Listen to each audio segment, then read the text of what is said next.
Sankrant special कुरकुरीत तिळाची वडी चिक्की आज आपण बनवणार आहोत। तर त्यासाठी मी घेतले आहे 1 वाटी तीळ। कढई आपल्याला मंद आचेवर ठेवून तीळ व्यवस्थित भाजून घ्यायचे आहे खरपूस होईपर्यंत। तर तीळ व्यवस्थित खमंग भाजल्यावर चिक्कीची चवही खूप छान होते। त्यामुळे आपल्याला एकसारखे सतत हलवत आपल्याला तीळ भाजून घ्यायचे आहे आणि तीळ चांगले फुलले की आपल्याला एका प्लेटमध्ये काढून घ्यायचे आहे, थंड करून घ्यायचे आहे। तर इथे मी 1 वाटी अनपॉलिश व्हाईट गावरान तीळ यूज केला आहे, जेणेकरून चिक्कीची चव खूप छान येते। तर अशा प्रकारे तीळ आपल्याला भाजून घ्यायचे आहे कलर चेंज होईपर्यंत।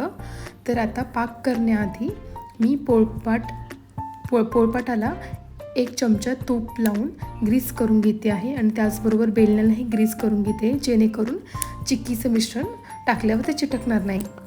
तर आता पाक करण्यासाठी 1 चमचा तूप टाकून कढईत मी गूळ टाकते। तर गूळ मी साधारण 1 वाटी तिळाला 1.5 वाटी गूळ घेते, तो पण साधा, चिक्कीचा नाही। तर आपल्याला हा गूळ व्यवस्थित मेल्ट व्हायचा आहे। तर मेल्ट होण्यासाठी आधीच गुळाचे बारीक बारीक काप करून घ्यायचे आहे, जेणेकरून गूळ लवकर मेल्ट होईल। तर 1 मिनिट लागतो गूळ मेल्ट व्हायला। त्याच्यानंतर मग पाक तयार व्हायला सुरुवात होते। तर पाक थोडासा कलर पण आता बदलत चालला आहे आणि फेस पण येतो आहे। तर ह्या स्टेजला चेक करून बघायचं पाक झाला की नाही। तर थंड पाण्यात आपल्याला हा थोडासा पाक टाकून बघायचा आहे। तर इथे बघा पाकाची गोळी होती आहे, पण तो ओढला जातो, तो थोडासा चिवट आहे। तर अजून 1-2 मिनटं तर आपल्याला पाक व्हायला लागतील। तर त्याच्यानंतर व्यवस्थित 2 मिनटं हे होऊन आपण परत पाक चेक करायचा आहे। तर आता पाकेचा तुकडा तुटतो आहे आणि असा एकदम गोळी पण व्यवस्थित झाली आहे। तर आपला हा पाक तयार आहे। तर साधारण आपल्याला आतापर्यंत पाक मेल्ट झाल्यानंतर 4 ते 5 मिनटं लागले पाक तयार होण्यासाठी।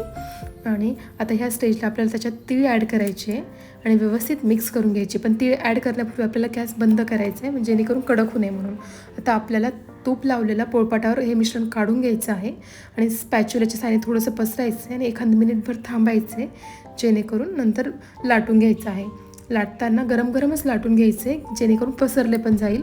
आणि गरम असतानाच आपल्याला जो आकार आपल्याला चिक्की पाहिजे तो आकार देऊन घ्यायचा आहे। आपण कापून घ्यायचं आहे आणि आकार देऊन घेतल्यानंतर आपल्याला अर्धा पाऊण तास तरी थांबायचं आहे, कारण की त्याच्यानंतरच आपल्याला चिक्की मोकळी करायची आहे।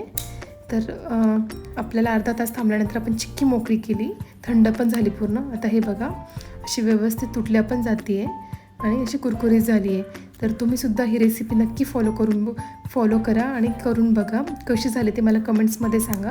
व्हिडिओ आवडल्यास लाईक, शेअर, सबस्क्राईब नक्की करा। थँक्यू।